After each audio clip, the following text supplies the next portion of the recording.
Ubaidullah ibn دیسان کی طرف منسوب ہے یہ شخص، معیز الدین اللہ، اسی سے عبیدی کہتے ہیں، کیونکہ معیز الدین اللہ اسی کی اولاد سے تھا۔ یہی وجہ ہے کہ بعض محققین و مورخین کے بقول وہ یہودی تھا، جبکہ بعض کا کہنا ہے کہ وہ مجوسی تھا۔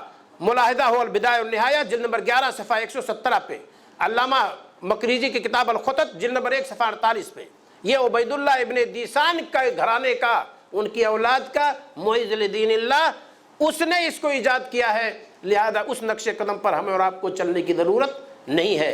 اور یہ نہ سمجھیے کہ یہ چیز مکہ اور مدینہ سے یا ہندوستان یا پاکستان سے ایجاد میں آئی ہے، یہ مصر کی سرزمین سے یہ چیز شروع ہوئی ہے، کیونکہ مصر میں اس کی حکومت کب آئی؟ 362 میں۔ اب آپ غور کیجئے، 362 میں جو چیز وجود میں آئے اسے ہم اور آپ دین سمجھ لیں۔ قرآن کو ہم نے کیا کہا، رسول صلی اللہ علیہ وسلم کی حدیث کو ہم نے کیا کہا، رسول صلی اللہ علیہ وسلم کے بیانات کو ہم نے کیا کہا، صحابہ کے بیانات کو کیا کہا، جو ان سے پہلے محدثین اور ائمہ اربعہ سارے صحابہ سے گزر گئے، گویا کہ وہ ناقص دین پر عمل کر کے چلے گئے، کیونکہ دین کی تکمیل تو 362 میں ہوئی جب محفل میلاد کا ایجاد ہوا۔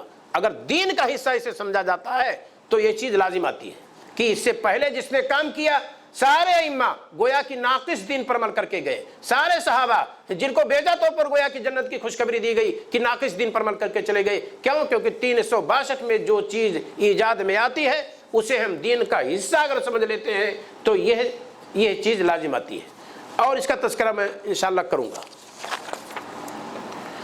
بے شک اس بدعت کی ایجاد کا سہرا بعض روافض ہی کے اثر ہے، تاریخی حقائق ملاحظہ ہوں۔ فاطمی اور عبیدی خلیفہ معیز الدین اللہ سرزمین مصر میں اس بدعت کو ایجاد بخشی۔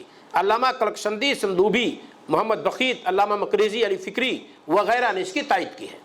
بقول بعد الملک المظفر ابو سعید الکوکری کوگپوری بن علی بن حسن علی بن بگتگین نے اس کو ایجاد بخشا، یہ بھی ایک قول ہے۔ بقول علی بن حسن بن عبد الحمید یہ قول باطل ہے، بلکہ راج یہی ہے کہ اسے معیز الدین اللہ نے ایجاد کی ہے۔ ان کی بات المورد فی العمل المولد بتحقیق علی بن حسن صفحہ 9 حاشیہ نمبر 1 پہ موجود ہے۔ بقول ابو شامہ ملک مظفر نے شیخ عمر بن محمد ملا کی تقلید کیا تھا۔ شیخ عمر ہوا اول من احدثہ، یہ ابو شامہ کہتے ہیں، لیکن سبد ابو المظفر یوسف جوزی رحمہ اللہ فرماتے ہیں ولا يستبعد ان يكون عمل المولد تسرب الى الشیخ عمر ملا من العبیدیین، یہ واسط عراق کی سرزمین پہ محمد عمر ملا کو وجود تھا۔ کہتے ہیں کہ ممکن ہے عبیدیوں سے ان کو یہ چیز ملی ہو، کیونکہ موصل ان کے زیر حکومت 347 میں آیا، اور ملک مظفر کی ولادت محرم سنہ 549 میں ہوئی، اور ملک مظفر کی طرف جب کریں گے تو اس کی ولادت ہوئی ہے 449 میں، تو پھر 449 میں اگر اس کو آپ سمجھیں کہ ایجاد ہوئی تو مصر میں تو پہلے 362 میں پایا جا رہا ہے۔ اس کا مطلب کہ ملک مظفر کی طرف نسبت نہ کر کے ہاں یہ کہہ سکتے ہیں کہ اس کا مطلب یہ ہے کہ عراق کی سرزمین پہ ملک مظفر نے شروع کی اور عمر ملا شیخ جیسے لوگوں نے اس کی مدد کی۔ سیر و عالم النبلاء میں یہ چیز موجود ہے، جلد نمبر 22 صفحہ 335 پہ حافظ بن حجر رحمہ اللہ نے ذکر کی ہے، حافظ ذہبی رحمہ اللہ نے ذکر کی ہے۔ یہ تاریخی حیثیت سے تھوڑی سی بات تھی کہ اس کا ایجاد کہاں سے ہوا، اب آپ اس کو سمجھ سکتے ہیں۔ محفل میلاد میں محرک کیا چیز ہے، کیوں محفل میلاد کی جاتی ہے، لوگ کرتے کیوں ہیں، کیوں دلچسپی پیدا ہوئی، اسے ہمیں اور آپ کو سوچنا پڑے گا۔ اس کے محرکات کئی ایک ہیں۔ بعض لوگوں کا اعتقاد یہ ہے کہ یہ دین کا حصہ ہے، یعنی محفل میلاد کا منانا یہ دین کا حصہ ہے، اور جو اسے نہ کرے گویا کہ دین کو کے ایک حصے کو اس نے چھوڑ دیا، اس کے اندر گویا کہ دینی کمزوری پائی جا رہی ہے۔ یہ عقیدہ اگر منانے والے کے اندر ہے کہ یہ دین کا حصہ ہے، جو کرے اس کا دین مکمل ہے، جو نہ کرے اس کا دین ناقص ہے، اس فکر سے لازم کیا آتا ہے اسے آپ دیکھیے، اس کی قباحت کیا ہے۔ مذکورہ عقیدہ سے یہ لازم آتا ہے کہ اللہ نے اپنے کلام میں عید میلاد النبی کی مجلس کے اہتمام 350 سال پیشتر دین کے مکمل ہو جانے کی جو خبر دی تھی وہ غلط تھا،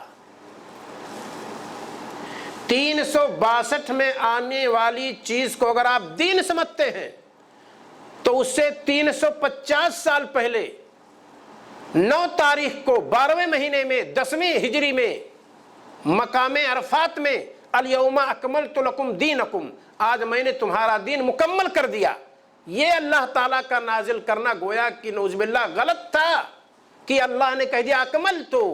آج تاریخ نوٹ کر لو، 9 تاریخ ہے، عرفات کے میدان میں نبی صلی اللہ علیہ وسلم موجود ہے، 12واں مہینہ ہے، 10ویں ہجری ہے سال، اور اللہ تعالیٰ کی طرف سے 7ویں آسمان سے کیا پیغام آتا ہے؟ الیوم اکملت لکم دینکم واتممت علیکم نعمتی ورضیت لکم الاسلام دینا، آج ہم نے تمہارے لیے تمہارے دین کو مکمل کر دیا ہے اور دین اسلام سے آج روئے دین ہونے کے میں راضی ہو چکا ہوں۔ دین کے مکمل ہونے کی خبر اللہ تعالیٰ نے اس ایجاد کردہ چیز کے 350 سال پہلے کر دی ہے۔ اگر آپ یہ عقیدہ رکھتے ہیں کہ یہ دین کا حصہ ہے تو گویا کہ اللہ نے چھوڑ دیا تھا۔ آپ کہتے میں تو کہتا نہیں، آپ کا عقیدہ، آپ کا منہج کہہ رہا ہے، آپ کی فکر بول رہی ہے۔ جب آپ یہ کہیں کہ یہ دین کا حصہ ہے، گرچہ آپ اپنی زبان سے نہ کہیں لیکن زبان حال یہ کہہ رہا ہے۔ اچھا، دوسری بات، آپ اس سے بغض بھی رکھتے ہیں، آپ اس سے حسد بھی کرتے ہیں، آپ اسے گستاخ رسول بھی کہتے ہیں، کس کو؟ جو نہیں کرتا ہے، جو اس کا اہتمام نہیں کرتا ہے۔ آپ کہتے ہیں حب رسول اس کے اندر نہیں ہے، مال کی محبت اس کے اندر پڑی ہوئی ہے، یہ ساری بات آپ کہتے ہیں۔ تو یہ گویا کہ محرک کیا ہے؟ یہی غلط دعویٰ اور غلط عقیدہ۔ تو اس سے قباحت پہلے تو یہی آئی کہ اللہ تعالیٰ کا 350 سال پہلے اس جشن میلاد النبی کی محفل کے ایجاد سے 350 سال پہلے اللہ تعالیٰ نے جو کہہ دیا کہ آج ہم نے دین مکمل کر دیا، گویا کہ آپ کہتے ہیں غلط۔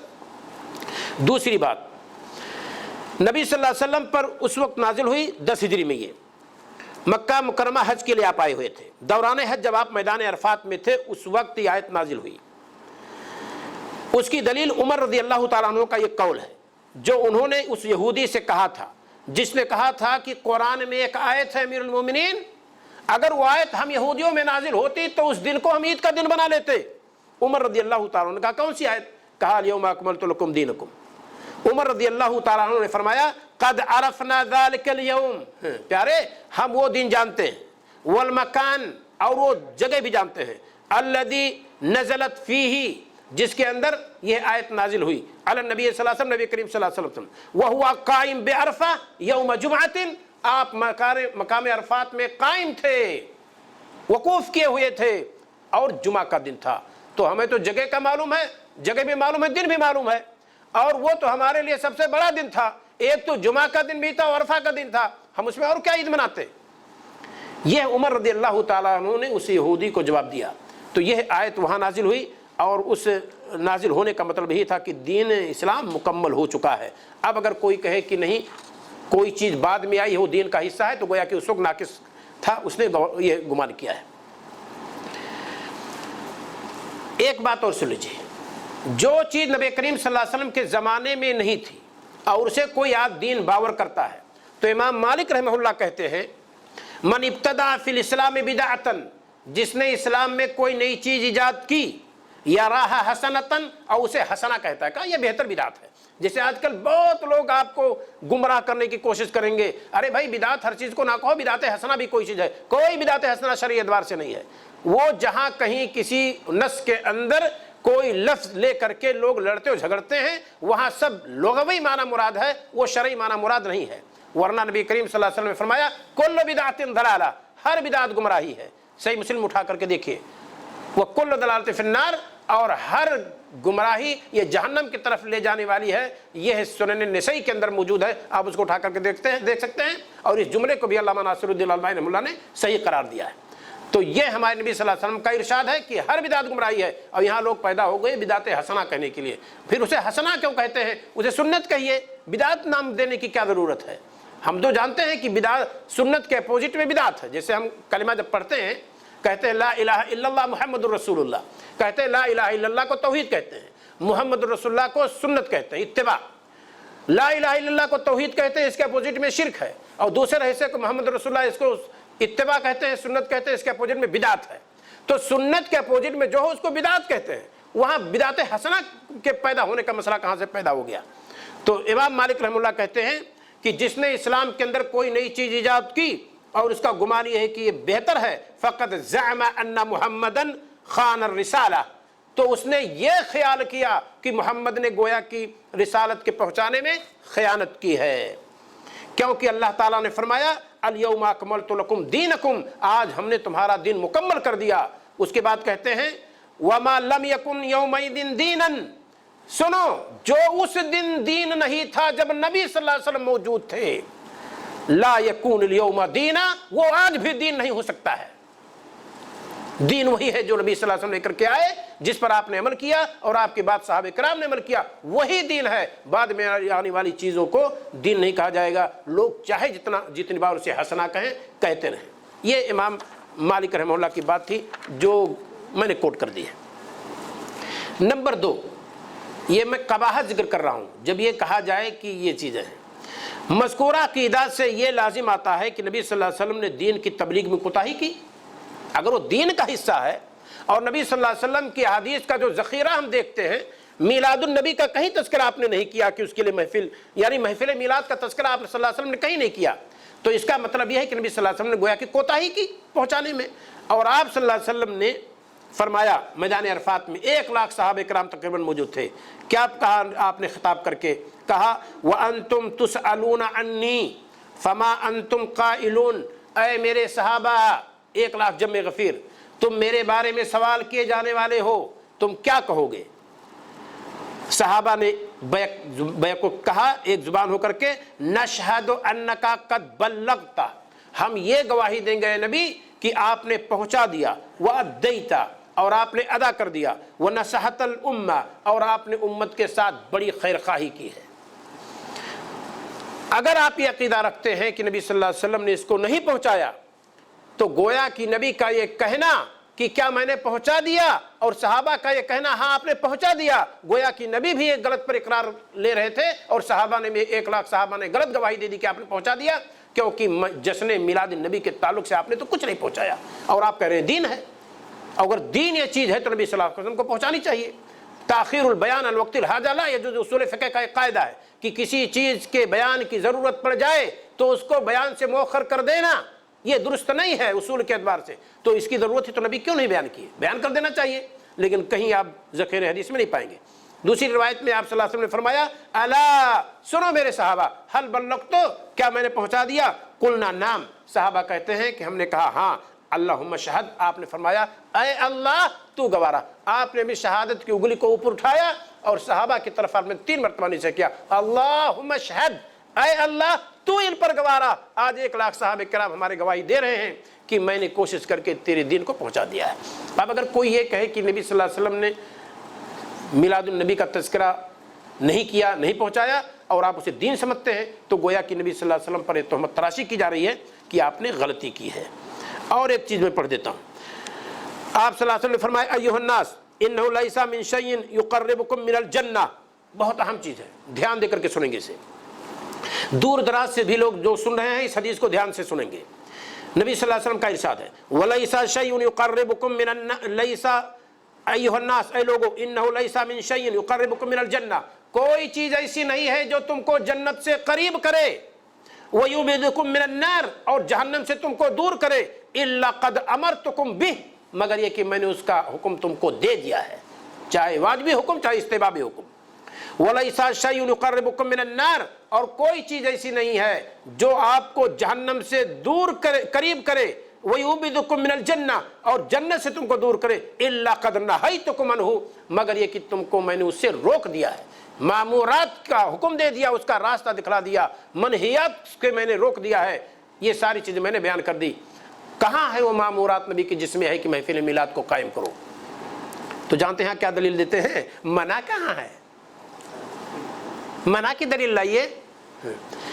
کتنی بار اس اصول کو علماء چیختے رہتے ہیں کہ کھانے پینے کی چیزوں میں اصل حلت ہے کہ کھاؤ، وَخَلَقْنَا لَكُم مَّا فِي الْأَرْضِ جَمِيعًا، جتنی چیزیں زمین میں ہم نے تمہارے لیے پیدا کی ہے، کھاؤ پیو، برتنے کی برتو، پینے کی پیو، کھانے کی کھاؤ، جب تک کہ اس کے حرام ہونے کی دلیل نہ آ جائے۔ کوئی کہتا ہے فلاں چیز کا کھانا فلاں چیز کا پینا حرام، تو وہ دلیل دے گا۔ عبادات میں مسئلہ ہے کہ کوئی عبادت آپ پر لازم نہیں ہے، آپ آزاد ہیں، اللہ نے آزاد پیدا کیا ہے، الا یہ کہ کتاب و سنت میں کسی چیز کو عبادت کہا گیا ہو اور وہ چیز آپ پر تھوپی گئی ہو تو وہ عبادت آپ اس کو کیجئے۔ تو عبادات میں ساری چیزیں منع ہے جب تک کہ اس کی دلیل نہ مل جائے۔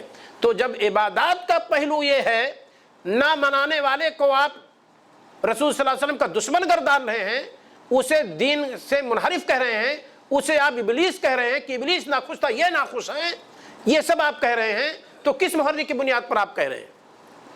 اگر آپ دین سمجھ رہے ہیں تبھی کہہ رہے ہیں آپ، اور دین آپ جب سمجھ رہے ہیں تو اس کی دلیل ہونی چاہیے۔ تو یہ ہمارے نبی صلی اللہ علیہ وسلم نے کہیں اس کو نہیں بیان کی ہے اور کہیں اس کا کوئی تذکرہ موجود نہیں ہے کہ جشن میلاد النبی منایا جائے۔ یہاں ایک نکتہ ہے، جشن میلاد النبی کو دین کا حصہ قرار دینے کے عقیدے میں جو قباحت ہے، مختصر طور پر اللہ پر تہمت کہ اللہ تعالیٰ نے کہا میں نے مکمل کر دیا، مکمل نہیں ہوا۔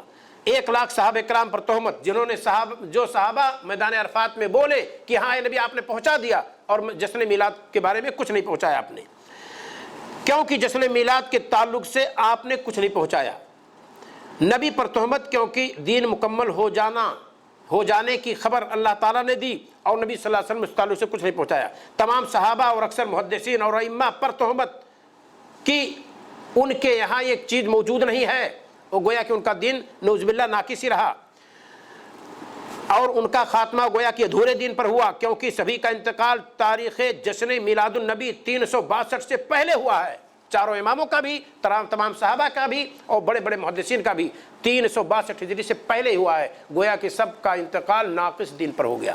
یہ قباحت ہے جب اس کو ہم دین کہیں گے تو۔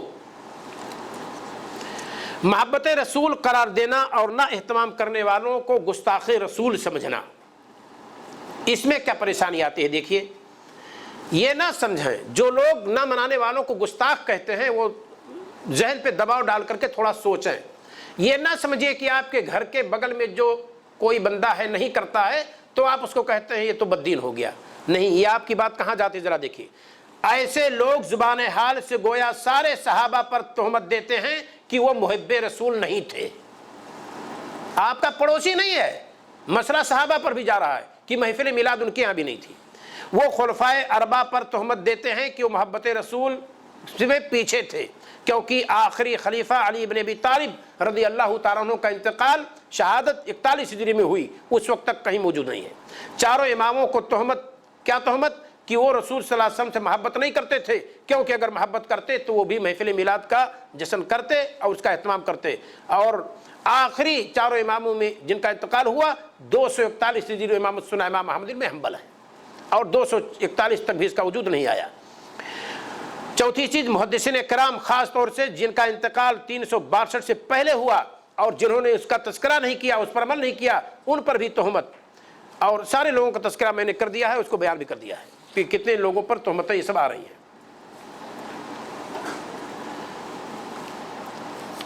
ایک دلیل یہاں عام طور پر پیش کی جاتی ہے، آپ اس دلیل کو بہت دقت کے ساتھ سنیں گے۔ عید میلاد النبی کا اہتمام کرنے والے اس مناسبت سے ایک دلیل پیش کرتے ہیں، کہتے ہیں دیکھیے، تاریخ کی کتابوں میں، سیرت کی کتابوں میں موجود ہے کہ نبی کریم صلی اللہ علیہ وسلم کی جب ولادت ہوئی تو ابو لہب کی لوڈی سویبہ نے نبی کریم صلی اللہ علیہ وسلم کو دودھ پلایا، اور جب ابو لہب کا انتقال ہو گیا تو رؤیا فی المنام، خواب میں وہ دیکھا گیا کہ بھئی معاملہ کیا ہوا تمہارے ساتھ؟ کہا کہ نبی صلی اللہ علیہ وسلم کو دودھ پلایا سویبہ نے، اور اس خوشی میں میں نے اس کو آزاد کر دیا تھا، تو اسی کے عوض میں ہر سوموار کو اس انگوٹھے سے پلایا جاتا ہوں، خواب میں دیکھا گیا۔ اس کو بہت لوگوں نے ذکر کیا ہے اور لوگ دلیل میں پیش کرتے ہیں۔ یہ خبر مرسل ہے، مرسل ضعیف حدیث کی قسموں میں سے ہے، جہاں آخری سند کا آخری سلسلہ جا کر کے کٹ جاتا ہے۔ تابعی کی روایت رسول صلی اللہ علیہ وسلم سے ڈائریکٹ ہو، بیچ سے صحابی گرے، تابعی کے بعد کوئی دوسرا تابعی گرے، اس وجہ سے ضعیف قسم میں سے مانی جاتی ہے۔ کبھی کبھار آپ ایسے سنیں مرسل روایت ہے، تو روایت تو ہے، مرسل ہے تو کیا مسئلہ؟ سن لیجیے غور سے آپ، تابعی کہے رسول صلی اللہ علیہ وسلم نے یہ فرمایا، تابعی کی ملاقات رسول صلی اللہ علیہ وسلم سے نہیں ہے، تابعی اسے کہتے ہیں جس نے صحابی کو دیکھا ہو حالت ایمان میں اور اسی پر اس کا خاتمہ ہوا ہو، یہ نہیں جس نے رسول کو دیکھا ہو۔ صحابی وہ ہے جو اللہ کے رسول صلی اللہ علیہ وسلم کو حالت ایمان میں ملاقات کیا ہو جو آپ سے، اور حالت ایمان میں اس کا انتقال ہوا ہو، گرچہ بیچ میں ارتداد کا شکار تھا لیکن خاتمہ اسلام پر ہوا تو صحابی ہے۔ تو جس نے رسول صلی اللہ علیہ وسلم کو دیکھا، آپ سے ملاقات کی، وہ صحابی ہے، اور جس نے صحابی سے ملاقات کی وہ تابعی ہے۔ اب تابعی روایت کرے رسول صلی اللہ علیہ وسلم سے ڈائریکٹ، جبکہ رسول صلی اللہ علیہ وسلم سے نہیں سنی، رسول صلی اللہ علیہ وسلم سے ملاقات نہیں ہے، اس کا مطلب کوئی بیچ سے گرا ہے۔ کون گرا ہے؟ صحابی بھی گر سکتا ہے، اور تابعی کی روایت تابعی سے بھی ثابت ہے، دوسرا تابعی بھی گر سکتا ہے، اور جب تابعی کے گرنے کا امکان آ گیا تو تابعی ثقہ بھی ہو سکتا ہے، ضعیف بھی ہو سکتا ہے، تو اس وجہ سے مرسل روایت کو ضعیف مانا جاتا ہے۔ تو یہ اولاً تو یہ ضعیف ہے، کیونکہ عروہ نے ذکر کی ہے اور یہ نہیں ذکر کیا ہے کہ مرسل انہوں نے کس سے لی ہے۔ اور دیکھ لیجئے، اگر ہم اس کو موصول مان لیں، متصل مان لیں، فالذی فی الخبر رؤیا منام فلا حجت فی، جو چیز خواب میں دیکھا جائے، جو چیز خواب میں دیکھی جائے اس کو شریعت کا درجہ نہیں دیا جا سکتا ہے، الا یہ کہ صاحب شرع موجود ہو اور اس کے طرف سے تصدیق ہو جائے کہ یہ شریعت ہے۔ جیسے اذان کا مسئلہ عبداللہ ابن زید بن عبد ربی نے خواب دیکھا، عمر بن خطاب رضی اللہ تعالیٰ عنہ نے بھی دیکھا، رسول اکرم صلی اللہ علیہ وسلم نے اس کی تصدیق کر دی، کہا اس کو اذان بنا لو۔ اب صاحب شریعت موجود تھے، آپ نے اس کی تعبیر کی، وہ شریعت بن گئی۔ صرف خواب دیکھ کر کے اذان کا مسئلہ شریعت نہیں بن گیا ہے۔ تو منامات سے، خواب سے، توہمات سے یوں ہی شریعت ثابت نہیں ہوتی ہے۔ تو یہاں اگر ہم اس کو موصول بھی مان لیں، صحیح بھی مان لیں، تو یہ تو نبی کریم صلی اللہ علیہ وسلم کے بعد کا واقعہ ہے۔ تو کس نے دیکھا کہ نبی کریم صلی اللہ علیہ وسلم کو دودھ پلانے کی وجہ سے اس نے سویبہ کو آزاد کیا اور اس کی وجہ سے اس کو دودھ پلایا جا رہا ہے؟ دوسری چیز، یہ چیز مخصوص ہے نبی سے کہ نبی کا خواب سچا ہوتا ہے، اور بندوں کا خواب صحیح بھی ہو سکتا ہے، غلط بھی ہو سکتا ہے، اور جہاں خواب شریعت سے ٹکرائے اس کو چھوڑ دیجئے، علی الاطلاق چھوڑ دیجئے۔ کیوں؟ کیونکہ شریعت کے خلاف خواب میں جو بھی چیز ہو وہ قابل قبول نہیں ہے۔ جس کا انتقال، جس کا خاتمہ کفر پر ہو، اللہ تعالیٰ نے قرآن میں کیا فرمایا؟ فَلَن يُقْبَلَ مِنْهُ وَهُوَ فِي الْآخِرَةِ مِنَ الْخَاسِرِينَ وَمَن يَبْتَغِ غَيْرَ الْإِسْلَامِ دِينًا فَلَن يُقْبَلَ مِنْهُ وَهُوَ فِي الْآخِرَةِ مِنَ الْخَاسِرِينَ، جو دین اسلام کے علاوہ کوئی دوسرا دھرم اپنائے گا، اس پر چل کر کے جو عمل کرے گا، فَلَن يُقْبَلَ مِنْهُ، اس سے ہرگز نہیں قبول کیا جائے گا، وَهُوَ فِي الْآخِرَةِ مِنَ الْخَاسِرِينَ، اور آخرت میں نقصان اٹھانے والوں میں سے ہوگا۔ ابو لہب کا انتقال کفر پر ہوا ہے، ابو لہب کا انتقال کفر پر ہوا ہے، اس کو وہ بھی کہتے ہیں جو اس خواب سے استدلال کرتے ہیں، اس کا عمل آخرت میں اس کو فائدہ کیسے دے سکتا ہے؟ کفر پر جس کا انتقال ہو اس کا عمل آخرت میں فائدہ نہیں دے سکتا ہے۔ جو کچھ فائدہ ہو سکتا ہے اسی دنیا میں فائدہ ہو سکتا ہے، یہاں تک دنیا میں فائدہ ہو سکتا ہے کہ نن مسلم کا کہ اللہ تعالیٰ اس کو ایمان کی توفیق دے دے گا۔ بعض صحابہ نے کہا بھی کہ اللہ کے رسول صلی اللہ علیہ وسلم ایمان لانے سے پہلے میں مسلمانوں سے ملتا جلتا تھا، مسلمانوں سے پیار کرتا تھا، اس طرح کے حرام کام ہم نہیں کرتے تھے۔ اللہ کے رسول صلی اللہ علیہ وسلم نے فرمایا اسلمت بما اسلفتا، تو اسلام لایا ہے اس کے بدلے میں جو تو نے پہلے کیا ہے۔ تو یہ بھی بدلہ ایک نن مسلم کو مل سکتا ہے۔ جتنے لوگ شادی کرا دیے، بیواؤں کی مدد کر دیے، غریب غربا کی اس لاک ڈاؤن میں مدد کر دیے، ایسے نن مسلم موجود ہیں، ہو سکتا ہے ان کے اس نیک عمل کو اللہ تعالیٰ اتنا سراہے کہ ان کو ایمان کی دولت سے مالا مال کر دے، لیکن کوئی یہ سمجھے یہ اتنا کام کیا تو جنتی ہے، یہ تو جنت میں چلا جائے گا، نہ، چونکہ کفر پر ہے، اور کفر پر اگر اس کا انتقال ہوتا ہے تو اس کے عمل کا بدلہ نہیں دیا جائے گا۔ ابو لہب انتقال کیا ہے کفر کے پہ، اور آخرت کی پہلی سیڑھی اور پہلا درجہ قبر ہے، وہاں اس کو آخرت کا فائدہ نہیں ہو سکتا ہے۔ لہذا یہ کہنا کہ ابو لہب کو سویبہ کو آزاد کر دینے کی خوشی میں وہاں دودھ پلایا جا رہا تھا، یہ غلط ہے اور بے بنیاد چیز ہے۔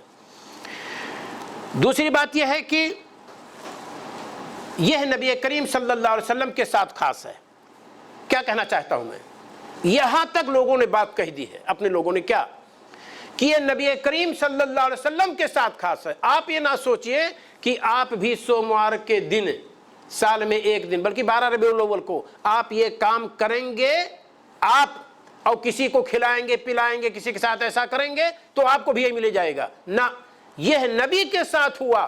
جیسے ابو طالب نے نبی کریم صلی اللہ علیہ وسلم کی مدد پوری زندگی کی، اور نبی کریم صلی اللہ علیہ وسلم کا ان کا جب انتقال ہوا تو نبی کریم صلی اللہ علیہ وسلم سے آپ کے چچا عباس نے کہا کہ بیٹے، تمہارے چچا ابو طالب تو تمہارے لیے مر مٹے، تمہارے لیے دشمنیاں پیدا کی لوگوں سے جھگڑا کیا، فساد ہوئے، اور آپ نے ان کے لیے کچھ نہیں کیا۔ ہمارے نبی صلی اللہ علیہ وسلم نے فرمایا کہ چچا لولا انا، اگر میں نہ ہوتا لکان ضحضاح من النار، تو جہنم میں ہوتے، لیکن وہ جہنم سے نکالے جائیں گے، آگ کی جوتی پہنائی جائے گی اور دماغ پک رہا ہوگا اور وہ سمجھیں گے کہ سب سے سخت عذاب مجھے ہو رہا ہے۔ تو گویا کہ نبی کریم صلی اللہ علیہ وسلم نے جو کہا کہ میری وجہ سے وہ جہنم کے باہر رہیں گے، اس میں مفسرین نے دو چیزیں ذکر کی ہیں کہ نبی کریم صلی اللہ علیہ وسلم نے کچھ دن مغفرت کی دعا ان کے لیے کی تھی، اور جب منع کر دیا گیا کہ کسی نبی کو یا مومن کو یہ زیبا نہیں کہ کوئی قریبی رشتہ دار ہی کیوں نہ اگر کفر پر مرا ہے، شرک پر مرا ہے، تو اس کے لیے مغفرت کی دعا کی جائے، یہ نبی کو زیبا نہیں، تب نبی صلی اللہ علیہ وسلم رک گئے، ورنہ نبی کریم صلی اللہ علیہ وسلم نے کچھ دن مغفرت کی دعا کی، اس کے اثر سے ایسا ہوا۔ تو کہتے ہیں چونکہ نبی صلی اللہ علیہ وسلم کے ساتھ ابو طالب نے ایسا کیا تھا تو ان کا بدلہ گویا کہ اللہ تعالیٰ نے یہ دیا کہ جہنم کے باہر کر دیا، لیکن کفر پر انتقال ہوا تھا، جہنم سے نجات نہیں ملی۔ تو کہتے ہیں کہ ابو لہب کو بھی جو ملا وہ نبی صلی اللہ علیہ وسلم کے ساتھ کرنے کی وجہ سے، وہ جو انگوٹھے سے پی رہا تھا پیا۔ آپ یہ سوچیں کہ آپ کچھ خرچ کریں گے تو اس کے بدلے میں آپ کو اس بدعت و خرافات پر کچھ ملے گا، ایسا کچھ نہیں ملے گا۔ یہ تنازل کی صورت میں بات کہی گئی ہے، یہ ورنہ دلیل ہی ہے کہ یہ روایت ہی چونکہ صحیح نہیں ہے، لہذا جب بلڈنگ ہی نہیں قائم ہے تو اس پر نقش و نگار کا کیا مطلب؟ بلڈنگ جب ہے ہی نہیں تو اس پر نقش و نگار کا کیا مطلب؟ تو یہاں پہلے تو بلڈنگ قائم کیجئے تب اس پر نقش و نگار کی بات آتی ہے۔ تو جب یہ روایت صحیح ہی نہیں ہے تو پھر اس کے فقہ پر جانا، اس کی تفسیر کرنا، اس کی شرح کرنا بے معنی ہے۔ پہلے ثابت ہو تو یہ کہ صحیح ہے، تو میں نے بتلایا کہ مرسل روایت و مرسل روایت ضعیف کے قسم سے ہے۔ تو یہ ایک چیز تھی، اس کو میں نے ذکر کر دیا۔ علماء کے فتاوے بہت سارے لوگوں نے ذکر کی ہے۔ حافظ ابو بکر بغدادی ابن نقطہ کہتے ہیں ان عمل المولد لم ينقل عن السلف، یہ ہے محفل میلاد کا عمل جو جاری ہے یہ سلف سے نہیں نقل کیا گیا ہے۔ علامہ فاقہانی کہتے ہیں لا عالم لهذا المولود اصلا فی کتاب ولا سنہ، اس محفل میلاد کے لیے اس کے اہتمام کرنے کے تعلق سے کتاب و سنت سے کوئی دلیل میں نہیں پاتا ہوں۔ علامہ ابن تیمیہ رحمہ اللہ کہتے ہیں اگر یہ خالص نیکی کا کام ہوتا یا اس میں خیر غالب ہوتا تو سلف ہم سے اس کے زیادہ حقدار تھے۔ بھئی صحابہ کو چھوڑتے جو تلاش کرتے تھے نیکی کیا ہے، خود ہمارے نبی صلی اللہ علیہ وسلم کیوں چھوڑتے؟ جب آپ سے کہا گیا کہ نبی صلی اللہ علیہ وسلم اتنا زیادہ نماز نہ پڑھیے، رات کو اتنے دیر تک نہ کھڑے رہیے، آپ کا پیر سوج جاتا ہے، ورم آ جاتا ہے، آپ نے فرمایا فلا کون عبدا شکورا، کہ اللہ تعالیٰ کا شکر گزار بندہ نہ بنوں۔ تو اگر نبی کریم صلی اللہ علیہ وسلم کے یوم پیدائش کو جشن منانے کا کوئی ثبوت ہوتا جس پر اجر و ثواب لکھا جانے کا امکان ہوتا یا اس کی امید کتاب و سنت کی روشنی میں کی جاتی تو نبی صلی اللہ علیہ وسلم اپنے صحابہ کو محروم کیوں رکھتے؟ خود آپ محروم کیوں رہتے؟ آپ خود کہتے ہیں ابوبکر صدیق تیار ہو جاؤ، کل ہمارا برتھ ڈے ہے اور لاؤ بہت بڑا کیک بناؤ، کھجور اس کا سب تیار کیا جائے اور بہتر سے بہتر کھانا پکایا جائے۔ آپ یہ معز لدین اللہ جو محفل کرتا تھا، اگر کھانے کا جو نوعیت پیش کی جاتی تھی، جو آئٹم پیش کیے جاتے تھے، اس کو تاریخ کی کتابوں میں جا کر کے دیکھیے، ہزاروں بکرے کے سر، ہزاروں اتنے کلیجیاں، اتنی مچھلی، اتنے بکرے، اتنے یہ سب چیزیں پکتی تھیں اور اس میں یہ سب ہوتا تھا، اور انہیں کو اہل بدعت نے ہاتھ بھی لیا ہے۔ تو علامہ ابن تیمیہ رحمہ اللہ کہتے ہیں کہ اگر یہ خیر کا کام ہوتا تو سلف اس میں پہلے رہتے، زیادہ حقدار تھے، اور ہمارے بنسبت رسول صلی اللہ علیہ وسلم سے زیادہ محبت کرتے تھے۔ کون؟ سلف۔ اگر اسے محبت کہتے ہیں تو صحابہ ہم سے زیادہ محبت کرنے والے تھے، جو نبی صلی اللہ علیہ وسلم کو دیکھتے نہیں تھے تو بیتاب ہو جاتے تھے، پریشان ہو جاتے تھے۔ نبی صلی اللہ علیہ وسلم کا انتقال ہوا، پورے مدینہ کے اندر چولہا بجھ گیا۔ آج ہم محفل مناتے ہیں، خوشیاں مناتے ہیں، غور کیجئے۔ آپ کی تعظیم کرتے تھے، یعنی صحابہ کرام۔ نیز ابن تیمیہ رحمہ اللہ فرماتے ہیں کہ انہوں نے کہا کہ یہ بدعت ہے۔ اسی طرح سے علامہ ابن الحاج نے بھی اس کو بدعت قرار دیا، علامہ سرہندی نے بھی اس کو بدعت قرار دیا۔ کہتے ہیں آپ میلاد النبی منانے کے عدم جواز کا فتویٰ دیتے ہیں۔ ایک عالم کو میں نے سنا جو اپنے آپ کو اہل سنت والجماعت کا کہہ رہا تھا کہ جو حضرت اعلیٰ کا عقیدہ مسلک ہے وہی احمد سرہندی کا مسلک ہے۔ ابھی جلد میں سن رہا تھا، یہاں میں احمد سرہندی کا قول نقل کر رہا ہوں کیا کہ وہ محفل میلاد النبی کے عدم جواز کے قائل ہیں، یعنی یہ جائز نہیں ہے، یہ درست نہیں ہے۔ احمد یار نعیمی بریلوی عالم ہے، کہتے ہیں لم یفعلہ اہل من القرون الثلاثہ، اس بات کو دھیان سے سنیں۔ احمد یار نعیمی بریلوی عالم کہتے ہیں کیا؟ لم یفعلہ احد من القرون الثلاثہ، تینوں صدیوں جو سب سے بہتر صدی ہیں کسی نے اسے نہیں کیا ہے۔ انما حدث بعد، یہ 3 صدی کے بعد یہ شروع ہوا ہے۔ یہ احمد یار نعیمی بریلوی عالم ہے۔ جال حق کتاب کا نام ہے، جلد نمبر 1 صفحہ 236 پہ موجود ہے۔ یہ بریلوی عالم کا بھی فتویٰ ہے کہ درست نہیں ہے، اور آج وہی لوگ بڑھ چڑھ کر کے اس کو سب سے زیادہ غنیمت والی چیزیں بیان کرتے ہیں۔ ابھی کتنا ٹائم باقی ہے؟ ختم ہو گیا ہے؟ اخیر میں دعا ہے کہ اللہ تعالی ہمیں اور آپ کو کتاب و سنت کو دقت کے ساتھ پڑھنے کی توفیق عطا فرمائے۔ ہر اس چیز کو جس کو لوگ دین کہیں آپ قطعاً اسے دین نہ کہیں۔ دین وہ ہے جو نبی صلی اللہ علیہ وسلم لے کر کے آئے تھے، اور وہ کتاب و سنت میں موجود ہے۔ اسے دائیں بائیں سے آپ کو لینے کی ضرورت نہیں ہے، کتاب و سنت کی طرف رجوع کیجئے، آپ کو وہیں پیور اور اصلی دین ملے گا، اسی پر آپ عمل کیجئے۔ اسی پر عمل کر کے صحابہ چلے گئے اور ان کو جنت کی خوشخبری مل گئی۔ ہم اور آپ بھی اگر اسی پر عمل کریں گے تو اللہ رب العالمین ہمیں اور آپ کو بھی ان کی صحبت نصیب فرمائے گا۔ السلام علیکم ورحمۃ اللہ وبرکاتہ۔